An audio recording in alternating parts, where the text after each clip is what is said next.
날아오르는 산 정일근. 영축산은 영락없는 독수리 형상이다. 날개 크게 펼쳐 하늘 허공을 돌며 먹이를 낚아채기 직전 저 거침없는 몰입의 시간을 나는 느낀다. 무진장 눈이라도 퍼붓는 날이면 흰 날개 파르르 떨리는 것이 보이고 산의 들숨 날숨 따라가다 나도 함께 숨을 멈추고 만다. 명창의 한 호흡과 고수의 북치는 소리 사이, 그 사이의 짧은 침묵 같은 잠시라도 방심한다면 세상 꽉 붙들고 있는 모든 쇠줄들 한순간에 끊어져 세차게 퉁겨 나가버릴 것 같은 팽팽한 율에 그만 숨이 자지러지는 것이다. 겨울산을 면벽 삼아 수자들 동안거에 들고 생각 놓으면 섬광처럼 날아와 눈알 뽑아버릴 독수리 한 마리 제 앞에 날려놓고 그도 물잔 속의 물처럼 수평으로 앉았을 것이다. 조금이라도 흔들리면 잔 속의 물 다 쏟고 마는 그 자리에 내 시를 들이밀고 이놈 독수리야 용맹스럽게 두 눈 부릅뜨고 싶을 때가 있다. 나도 그들처럼 죽기를 살기처럼 생각한다면 마주하는 산이 언젠가는 문짝처럼 가까워지고 영축산은 또 문짝의 문풍지처럼 얇아지려니 그날이 오면 타는 손가락으로 산을 뻥 찔러보고 싶다. 날아라 독수리야 날아라 독수리야. 산에 구멍 하나 내고 입바람을 훅 불어넣고 싶다. 산 뒤에 앉아 계신 이 누구인지 몰라도 냉큼 고수의 북채에 뺏어들고 딱 소리가 나게 산의 정수리 때려 맹금이 날개로 제 몸을 때려서 하늘로 날아가는 소리, 마침내 우주로 날아오르는 산을 보고 싶은 것이다. 두 번째 시입니다. 개펄 이재무. 산에는 거친 숨 토해 놓고 바지춤 올리고 헛기침 두어 번 뱉어 내놓고는 성큼 큰 걸음으로 저녁을 빠져나간다. 팥죽 같은 식은땀 쏟아내고는 풀어진 치마 말기 걷어올리며 까닭없이 산신령께 죄스러워서 울먹거리는 불임의 여자 퍼런 욕정의 사내는 이른 새벽 다시 그녀를 찾아올 것이다. 냉병과 관절염과 디스크와 유방암을 앓고 있는 여자. 그름 낀 그녀의 울음소리. 이내가 되어 낮고 무겁게 마음을 덮는다. 한때 그 누구보다 몸이 달고 뜨거웠던 우리들 모두의 여자였던 여자. 생산으로 분주했던 물기, 촉촉한 날들은 가고 메마른 몸속에 온갖 질병이나 키우며 서럽게 늙어가는 폐경기 여자. 그녀는 이제 다 늦은 저녁이나 이른 새벽 지치지도 않고 찾아와 몸을 탐하는 사내가 노엽고 무서워진다. 그 여자가 내민 밥상에는 싱싱한 비린내 대신 석유내가 진동한다. 네, 복습 없고요. 여기 목차 좀 봐요. 21세기 새로운 시쓰기. 네, 어떤 것들이 이거 말고도 많이 있죠. 그런데 대표적인 것들 좀 제시했습니다. 문명 비판과 정신사적 몸부림, 솟구치는 생명력의 경의 혹은 생태환경시, 소시민의 건강한 일상성, 대지적 여성성 혹은 존재적 성찰, 반구조 혹은 탈중심주의. 네, 이 이걸 좀 한 번씩 써봐요. 그러면 이제 우리가 써야 될 시들이 어떤 것들이 있는가 생각해 보겠죠. 네, 넘어갑니다. 이번 영상에서는 솟구치는 생명력의 경이 혹은 생태환경시인데요. 네, 밑에 나옵니다. 1993년 이후 정치적 민주주의가 자리 잡으면서 시단에서 이념의 목소리가 사라지고, 네, 민주화 투쟁하던 목소리가 싹 사라지죠. 네, 문민정부 들어서는 시기일 거예요. 새로운 목소리로 떠오르는 것이 생명시이다. 그전에는 온갖 민주화 투쟁에 관심이 있었기 때문에 다른 시들이 좀 이렇게 외면되기도 했었죠. 그런데 이제 민주화 투쟁으로 인해서 어떤 이념 투쟁이 사라지니까, 민주화가 자리 잡아버리니까 민주화 투쟁이 사라지잖아요.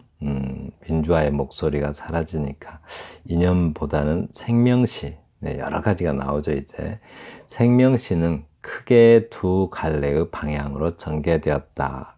이 부분 아주 중요한 것 같아요. 생명시가 두 갈래 방향으로 전개되었는데, 하나는 환경 파괴를 고발하는 부면이고, 한 가지 갈래라는 뜻이죠. 부면이라는 게 한 가지 부수적인 면, 그러니까 환경 파괴를 고발하는 측면이고, 다른 하나는 자연의 놀라운 치유력과 경이로움에 대한 재발견이다. 네, 이제 조금 여유가 생겨서, 그죠? 민주화가 좀 민주주의가 자리를 잡으니까 여유가 생겨서 주변을 둘러볼 수 있는, 네, 여지가 생긴 거죠. 네. 먼저 땡볕 봐요. 송수건 시인의 시입니다. 산문에 서서라는 시로 유명하죠. 땡볕. 네, 이 시는 그냥 읽어도 다 이해가 됩니다. 어려운 부분이 없기 때문에 사만적 하늘이었던가 고려적 하늘이었던가 하여튼 그 자지러지는 하늘 밑에서라고 했습니다. 이거는 뭐 대단히 어떤 뜻이 있는 게 아니라 한마디로 사만적 하늘이었던가 고려적 하늘이었던가 하여튼 그 자지러지는 하늘 밑에서 라고 했는데, 한마디로 표현하면 그냥 뭐죠? 옛날 옛적에 하는 소리예요. 그냥 옛날 옛적에 하는 소리를 약간 해학적으로 표현했죠. 뭔가 좀 약간 우스꽝스럽게 사만적 하늘이었던가 고려적 하늘이었던가 아무튼 아주 오래된 옛날 옛적에, 네, 라고 이렇게 표현하는 것이고요. 그러니까 옛날 옛적에 뭐뭐 했었답니다 하고 어떤 이야기가 전해지죠. 서사적 이야기가 전해지는데 이렇게 말해요. 이제 확 콩꽃이 일어야 풍년이라는디 원체 가물어 나서 올해도 콩꽃 일기는 다 글렀는갑다 라고요. 네, 그러니까 시어머니가 하는 말인데요. 그 다음 봐요. 두런두런 거리며 밭을 매는 두 아낙. 늙은 아낙은 시어머니, 시집온 아낙은 새댁. 그 새를 못 참아 엉금엉금 기어나가는 것은 새푸른 새댁. 내친 김에, 그냥 나선 김에 밭둑 넘어 그 짓도 한번 하고 이제 뭔 볼일을 봤나 봐요. 어머니 나 거기 콩잎 몇 장만 따줄라요 하고 말을 거니까 또 이 시어머니가 혼잣말하죠. 독백하듯이 오시랄년 콩꽃은 안 일어 죽겠는데 콩잎은 무슨 콩잎 애따 받아라 밑씻게 콩잎이라고 합니다. 콩잎이래요. 근데 밑씻게 밑 닦는 거죠. 이렇게 옛날에는 뭐 화장지나 그런 게 없어가지고 풀잎 같은 것을 많이 이용했죠. 그런데 콩잎으로 닦으면 좀 더 편했나 봐요. 멋모르고 닦다 보니 학문에서 불가시가 있는데 호박잎같이 깔끌깔끌한 게 영 아니라 이거이 무슨 미씨께요? 그죠? 응? 맞받아치는 앙칼진 목소리. 며느리 미씨께 어찌나 우습던지요? 라고 합니다. 이 며느리 미씨께, 식물계에서는 며느리 밑닦개라고도 많이 불러요, 이렇게. 근데 이제 공식 명칭은 며느리 미씨께인데, 그, 며느리 미씨께. 그러니까 옛날에는, 변을 보고 나면 닦아야 되는데, 또 뭐, 그죠? 그런데 이제 그 닦는 게 풀 같은 것인데, 풀 이름이 며느리 미씨께예요. 그런데, 약간 그 고말이 아시나요? 며느리 미씨께 혹시 그 찾아보시면 며느리 밑닦개라고 나올지 모르겠네요. 식물 읽어주는 시인 거기 유튜브에 가서 찾아보시면 나옵니다. 그 약간 사광이 풀이라고 미치광이 풀이라고도 부르는데 가시가 많이 달려 있어 가지고 그걸로 닦으면 피나겠죠. 그래서 아주 그 며느리를 학대하는 듯한 그런 이름이에요. 네, 아주 옛날에는 그렇게 그 아주 그 좀 나쁜 이름으로 며느리를 나쁜 이름으로 이렇게 식물 이름을 짓곤 했습니다. 또 그 며느리 바쁠 꽃도 있죠. 며느리 바쁠 꽃이라는 꽃도 있는데 그거는 이제 그 며느리 미식개도 아주 흔한 꽃입니다. 며느리 바쁠 꽃도 흔한 꽃인데 며느리가 밥 익었는가 보려고 밥을 좀 먹다가 볼에 묻었는데 그 시어머니가 그 며느리를 갖다가 때려가지고 뭐 좀 비극에 이르렀다는 그런 설화가 전해지는 그런 꽃입니다. 네. 그 바람에 까무러친 민들레 홀씨 하늘 가득 자욱하니 흩어져 날았어요. 깔깔거리며 날았어요. 이 깔깔거리면데 잘못 써졌네요. 깔깔거리며 날았어요. 이렇게. 네.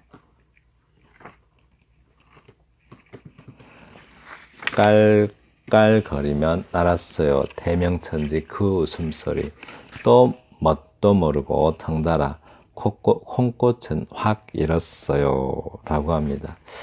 뭐 특별한 내용은 없죠. 그런데 이 시가 왜 가치가 있는가 라고 생각을 해봐요. 송수곤의 일련의 작업들은 우리나라의 풀과 꽃과 온갖 생명체들, 이를테면 순우리것에 대한 생명 불어넣기라고 할 수 있다. 땡볕 또한 그러한 맥락의 연장선상에 있다. 설화적 요소, 그러니까 그 며느리 미식계의 그 설화적 요소죠. 설화적 요소를 질박한 언어를 통해, 네, 아주 꾸밈없는 좀 털털한 언어죠. 질박한 언어를 통해 꾸밈없고 순수한 언어, 탄력 있게 그려내고 있다. 시인의 시선은 늘 낮은 곳을 향해야 한다. 네, 이 말 아주 중요하죠. 시인의 시선은 늘 낮은 곳을 향해야 한다. 문화기층의 서민층을 말하죠. 문화기층. 네, 문화의 기본 토대가 되는 층. 네, 서민층을 말해요. 문화기층은 눈물과 애환을, 애환, 슬픔과 기쁨이란 뜻이죠. 눈물과 애환을 건강함과 해악으로 바꿔내는 서사성은 무엇보다도 의미 있는 작업으로 평가된다. 그러니까 아까 같이 그 며느리 바쁠꽃이나 뭐 동작꽃도 아시나요? 동작꽃도 뭐 며느리 미식개. 동작꽃은 왜 어린 스님이 큰 스님이 탁발 나갔다가 눈 때문에 못 돌아오니까 그 눈 때문에 못 돌아오니까 그 절에서 기다리다 굶어 죽었는데 거기서 피어난 꽃이 그 동작꽃이라고 해요. 그런 설화들이 있으면 그 설화들을 어떤 해학적으로 이렇게 바꿔내서 그 서사성을 이렇게 그 서사성, 그런 설화를 해학적인 서사성으로 바꿔내는 작업은 아주 필요하다고 합니다. 네, 그렇습니다. 여러분도 잠시만요.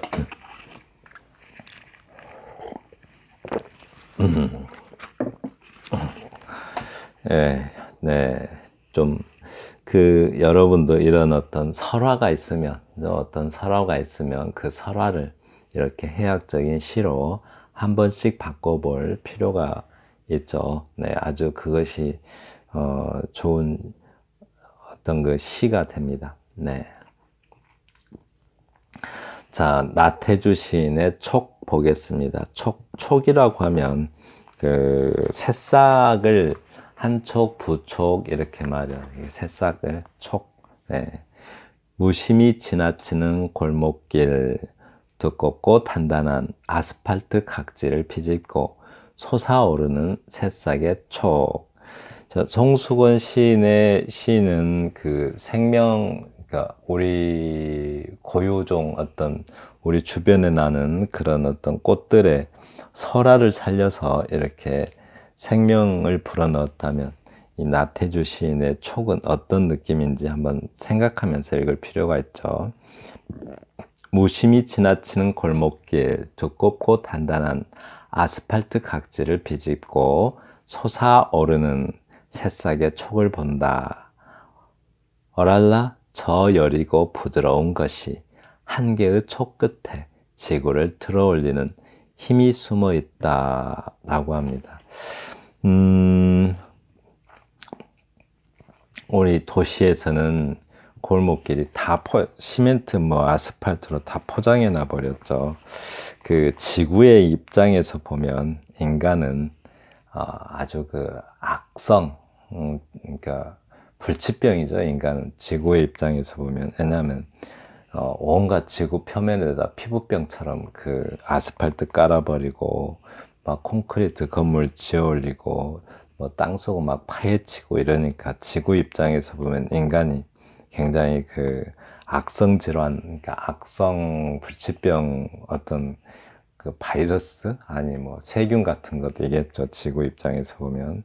그래서 이 아스팔트, 그러니까 두껍고 단단한 아스팔트 깔아놨어요. 그 각질을 비집고 솟아오르는 새싹의 한 촉을 본다라고 해요. 그러니까 아스팔트는 거의 죽음이죠. 죽음. 아스팔트를 깔아놓으면. 그리고 아스팔트라는 게 원래 석유에서 나오잖아요. 그러니까 석유는 어떤 거예요? 약 2억 5천만 년 전, 뭐 한 그 정도의 백악기, 뭐 쥐라기, 석탄기, 뭐 그 시기에 살았던 생물들이 죽어서 썩은 물이죠. 썩은 물. 네, 죽어서 썩은 물이 석유예요. 석유. 그래서 죽은 어떤 그 죽음으로 이렇게 죽음의 각질을 지구에다 땅에다 깔아놨는데 그 죽음의 각질을 이겨내고 하나의 생명이 뚫고 올라오는 것입니다. 이렇게 굉장히 경이롭다라고 말하고 있는 거죠. 어랄라 저 여리고 부드러운 것이 새싹이죠. 한 개의 촉 끝에 지구를 들어올리는 힘이 숨어 있다라고 합니다. 이제 그 나태주 시인은 그러니까 강인한 어떤 생명력에 대한 경이로움을 표현하고 있죠. 아까 그 시와 다르게 송수건 시인의 시와 다르게 어떤 경이로움.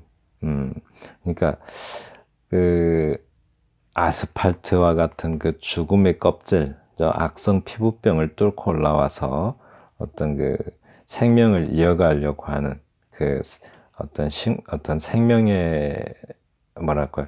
그러니까 자연의 어떤 그 경이로운 치유력 같은 거죠. 죽음이라는 어떤 죽음의 아스팔트 같은 악성 피부병이 걸렸는데 그 피부병을 이겨내고 생명을 이어가는 어떤 자연의 치유력에 대한 어떤 경이로움 같은 것들을 표현하고 있죠. 이렇게. 네. 생명에 대한 경이로움입니다. 네. 넘어갑니다. 다음은 날아오르는 산. 정일근 시인의 시입니다. 네. 날아오르는 산이래요. 날아오르는 산. 네. 산은 날아오르나요?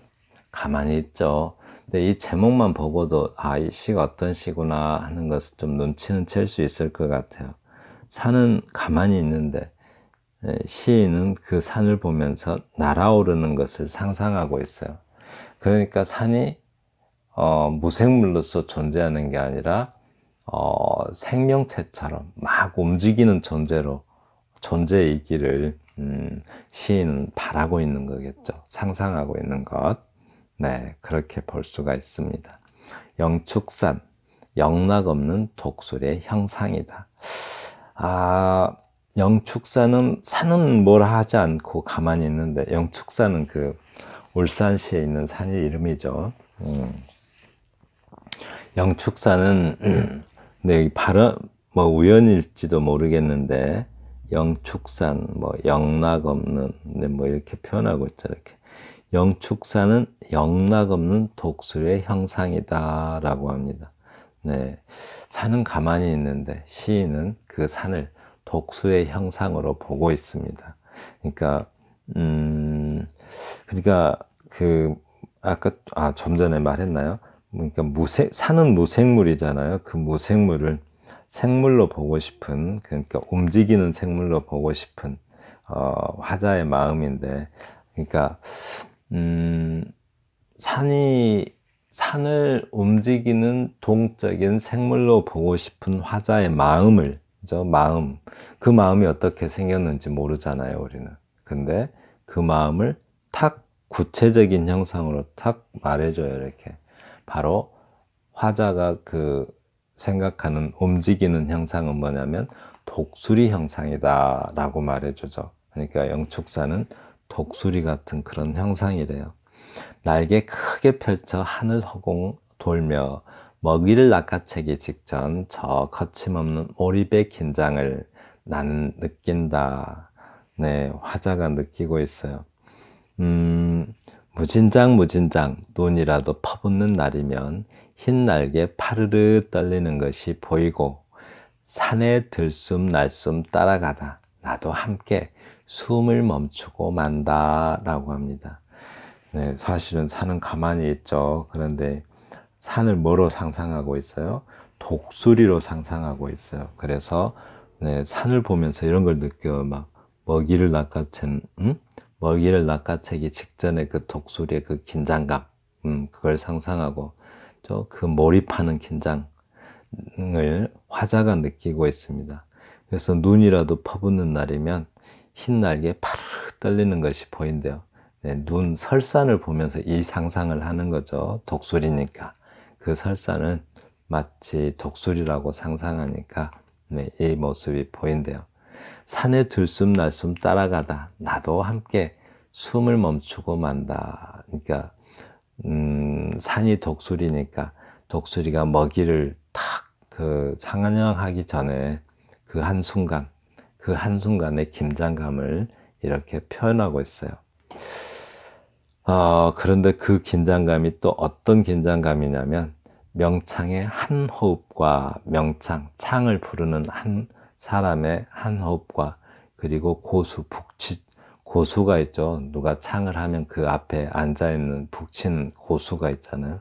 얼쑤 하면서 그 고수의 북치는 소리 사이, 그 사이의 짧은 침묵 같은 잠시라도 방심한다면 세상 꽉 붙들고 있는 모든 세 줄들 한순간에 끊어져 세차게 튕겨져 나가버릴 것 같은 그 팽팽한 유래에 그만 숨이 자지러지는 것이다 라고 합니다. 네, 그 창을 하시는 분들은 아차 하면은 뭐 세상이 무너지는 것 같은 그런 느낌이 들겠죠. 그런 표현을 갖다 그 긴장감의 표현, 그죠? 그 긴장감의 표현을 이렇게 해놨어요. 네, 창하는 사람이 뭐 한 박자 놓친다든가 뭐 가사를 까먹는다든가 그러면은 그 얼마나 섬뜩하겠어요. 그래서 그때 느낄 수 있는 그 긴장감을 이렇게 표현하고 있습니다. 네, 그렇습니다. 겨울산을 면벽 삼아 수좌들이라고 하는데 그 수행하는 분들을 스님들을 말하죠. 수행하는 스님들. 겨울산 면벽 삼아 수자들 동안거에 들고 생각 놓으면 섬광처럼 날아와 눈알 뽑아버릴 독수리 한 마리 제 앞에 날려놓고 그도 물잔 속의 물처럼 수평으로 앉았을 것이다 라고 합니다. 그러니까 수행하는 승려를 그러니까 독수리가 하늘에서 먹이를 찾아서 하늘에서 뱅뱅 돌면서 땅을 감시하듯이 좀 먹잇감 하나 찾아서 감시하듯이 인간을 지켜보고, 그러니까 그 산이 지금 영축산이 독수리잖아요. 예, 영축산이 그 독수리의 모습을 하고서 마치 심판자처럼 딱 인간을 지켜보고 있대요. 네. 조금이라도 흔들리면 잔 속에 쏟고 잔 속에 물 다 쏟고 마는, 네, 힘들게 네, 채워가는 잔인데, 아주 힘들게 채워가는 잔인데 조금이라도 흔들리면 잔 속의 물 다 쏟고 마는 그 자리에 내 실을 들이밀고 이놈 독수리야 하고 용맹스럽게 두 눈을 부릅뜨고 싶을 때가 있다. 네, 그 대자연에 막 눈 부릅뜨고 덤비면 안 되겠죠. 인간은 그렇게 대자연을 정복하거나 또 자연의 순리를 거스르고 싶은 그런 욕망이 있을 수도 있죠. 한번 대들어보고 싶은 욕망. 네. 왜 대들고 싶어요? 그 산이 그만큼 용맹스러운 독수리 같으니까 자기도 용기를 내서 자기도 용맹스러운 존재가 되어보고 싶은 거겠죠.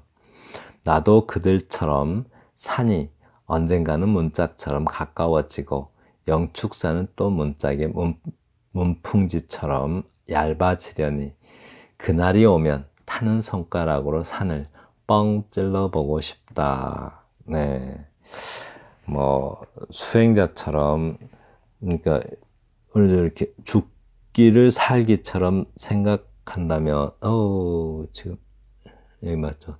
나도 그들처럼 죽기를 살기처럼 생각한다면, 한마디로 죽기 살기로 수행을 한다면 이런 말이겠죠. 영축산을 이해할 수도 있을 텐데, 그러면 뭐 영축산도 이렇게, 영축산도 자신의 무게를 버리고 또 그 독수리 같은 어떤 그런 모습 버리고 가볍게 나를 맞아줄 수도 있겠다라고 생각합니다. 네. 날아라 독수리야, 날아라 독수리야, 산을 보고 하는 말이에요. 네, 움직이는 생명체가 되어달라고 하는 거죠. 산에 구멍 하나 내고 입바람 훅 풀어놓고 싶다라고 합니다. 산이 가만히 있으니까 좀 날아오르면 좋겠는데, 예? 가만히 있으니까 자기가 숨결을 집어넣어주고 싶대요. 네, 산이죠, 독수리는. 그렇게 이제 여기서는 어떤 그 생명성, 산을 바라보면서 어떤 생명을 희구하는 겁니다. 네, 산 뒤에 앉아 계신 이 누구인지 몰라도 냉큼 고수의 북채 뺏어들고 딱 소리가 나게 산의 정수리 때려. 네, 산의 정수리를 때린대요. 맹금이 날개로 제 몸을 때려서 하늘로 날아가는 소리, 마침내 우주로 날아오르는 산을 보고 싶은 것이다. 한마디로 화자는 지금 영축산이 움직이지 않는 무생물이 아니라 훨훨 날아오르는 독수리처럼 이렇게 훨훨 날아오르는 생명이 되기를 바라고 있습니다. 그렇게 그러니까 자연에 대한 그러니까 영축산의 어떤 그 경이로운 생명성을 희구하고 있는 겁니다. 네, 그렇습니다.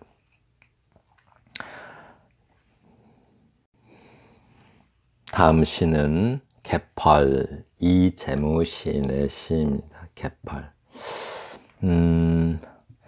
산에는 제목 잘 생각하시면서 읽어야 돼요. 이렇게 개펄, 갯벌이라고도 하죠. 개펄이 뭐죠? 개펄. 개펄은 왜 조수가 일어나죠. 조수가 일어나는데 바닷가에 조수가 그러니까 바닷물이 쫙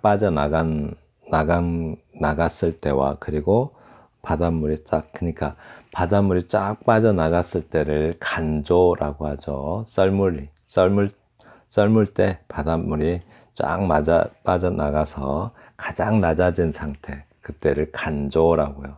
그리고 바닷물이 쭉 올라와서, 밀물이죠. 밀물이 쭉 올라와서 가장 높아진 상태를 만조라고 해요. 네, 만조.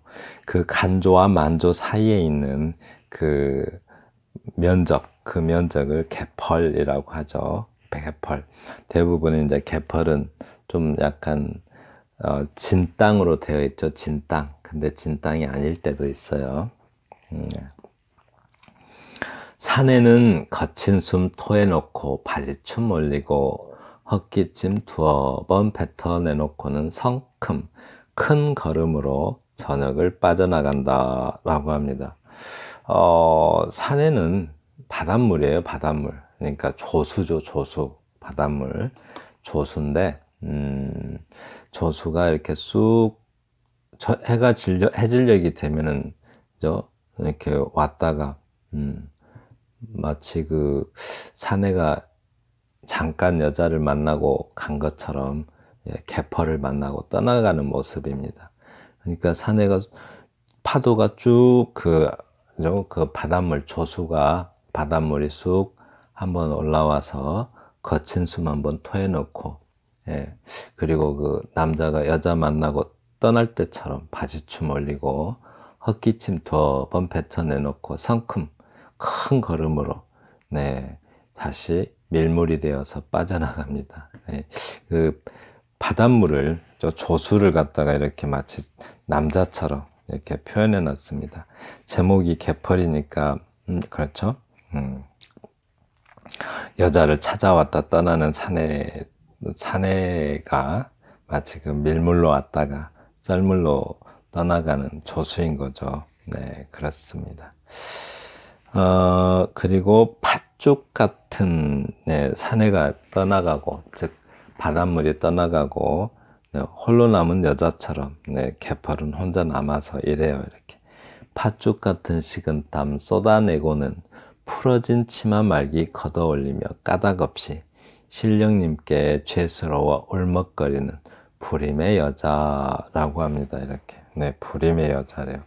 팥죽 같은 식은땀 쏟아낸다, 이 말은 우리 팥죽땀이라고 하나요? 뭐 비지땀 있고 팥죽땀 있고 뭐 땀 이름도 있죠. 비지땀, 뭐 열심히 뭔가 활동할 때, 열심히 일할 때 나는 땀이 비지땀이라면, 팥죽땀은 고통을 겪을 때 나는 땀이죠. 이렇게 고통. 그래서 여성들이 폐경기 올 때 겪는 그런 고통을 지금 누가 겪고 있어요? 바로 개펄이 겪고 있어요. 개펄. 그러니까 개펄이 생산 능력을 잃어가고 있는 거죠. 그러니까 생산 능력을 잃어가고 있어서 지금 굉장히 고통 겪고 있는데, 여자는 뭐라고 그래요?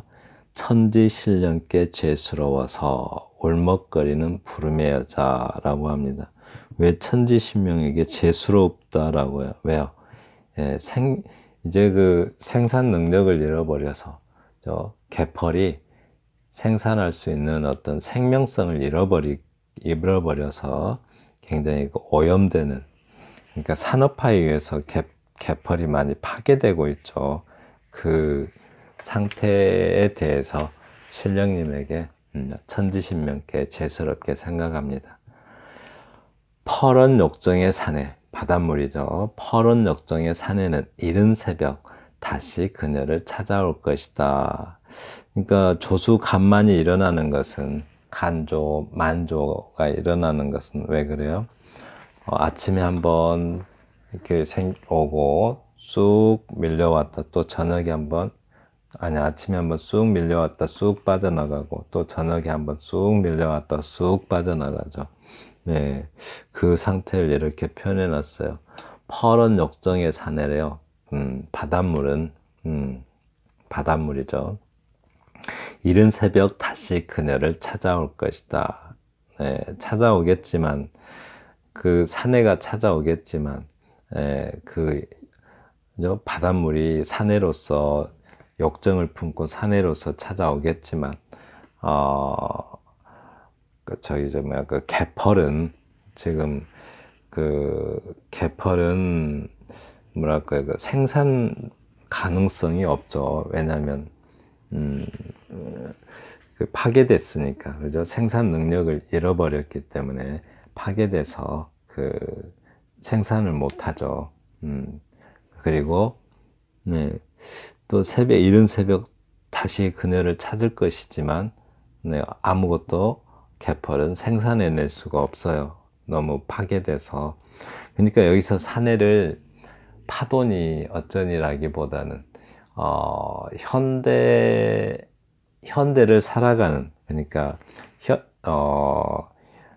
자연을 파괴하면서 현대를 살아가는 그냥 인간 정도로 생각하시는 게 맞겠죠.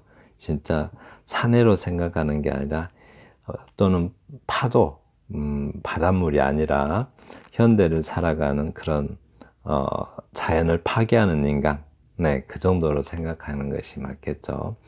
네, 그래서 개펄은, 땅은, 땅 자연은 이렇게 그녀를 그냥 개펄만 생각하지 마시고 그냥 자연, 자연은 이 그녀를 그 자연이라고 생각하면 되겠죠.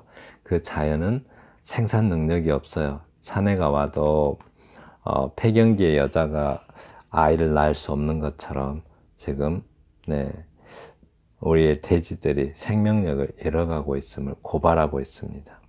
냉병과 관절염과 디스크와 유방암을 앓고 있는 여자, 그름 낀 그녀의 울음소리, 그름이래요, 그름. 화석 연료를 하도 많이 떼니까 세상이 다 그름 꼈어요. 그러니까 인간의 어떤 폭력적인 탐욕, 그죠? 아주 파괴적인 탐욕에 의해서 생산 기능을 상실해버린 자연, 네, 그게 바로 그 개펄이라는 여자입니다. 이렇게. 네, 근데 그름 끼었대요. 이렇게. 네, 그름 낀 그녀의 울음소리래요. 울어요.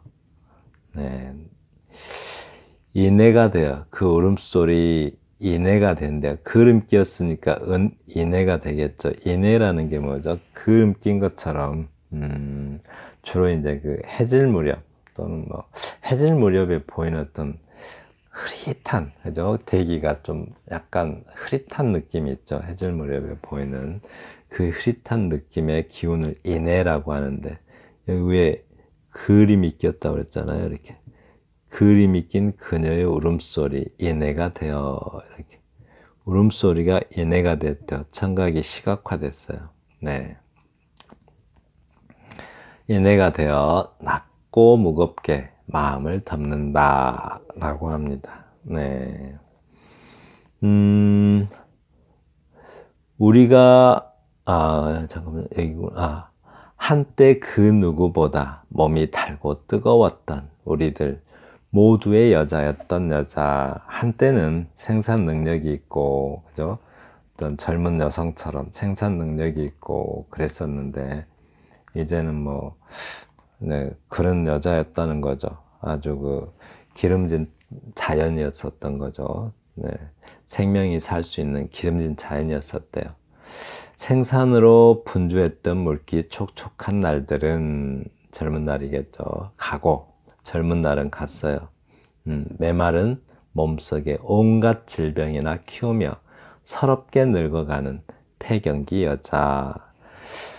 네, 현대의 대자연이 네, 폐경기 여자래요. 네, 생산을 못하는 폐경기 여자라고 합니다. 그녀는 이제 다 늦은 저녁이나 이른 새벽, 네, 이른 새벽 지치지도 않고 찾아와 몸을 탐하는 사내가 노엽고 무서워진다. 현대 인간이죠. 현대의 인간. 현대 인간이 자연을 찾아서 자연을 다 파괴하고 범하잖아요. 이렇게. 사내를 남자라고 생각하지 마시고 그냥 자연을 파괴하는 현대의 인간 이렇게 생각해야겠죠. 네. 현대의 인간을 보면 자연은 네, 화도 나고 무서워진대요. 누가요? 현대의 인간이 무서워진대요. 현대 인간만 보면 자연은 무서워서 벌벌 떨어요. 그 여자가 내민 밥상에서는 이렇게 전혀 생명성이 없는 대자연이죠. 생명성이 없는 대자연이 생산해내는 밥상에서는 싱싱한 비린내 대신, 비린내는 오직 생명체가 가진 냄새죠. 생명체가 아니면 비린내가 아니죠. 생명체에서 나는 냄새예요. 비린내 대신 석유내가 진동을 한다. 네, 그렇습니다. 석유내는 뭐예요? 아주 오래전에, 그죠? 약 2억 5천만 년 전에, 그때 생명체들이 썩어서 화석이 된 다음에 나는 석유 냄새죠. 석유내. 그러니까 생명체의 썩은 냄새죠. 썩은 냄새가 죽은 냄새죠. 죽은 냄새. 죽음의 냄새죠. 생명의 냄새 대신, 비린내 대신, 즉 생명의 냄새 대신 죽음의 냄새가 진동한대요. 죽음의 냄새를 시취라고 하죠. 시취. 시취,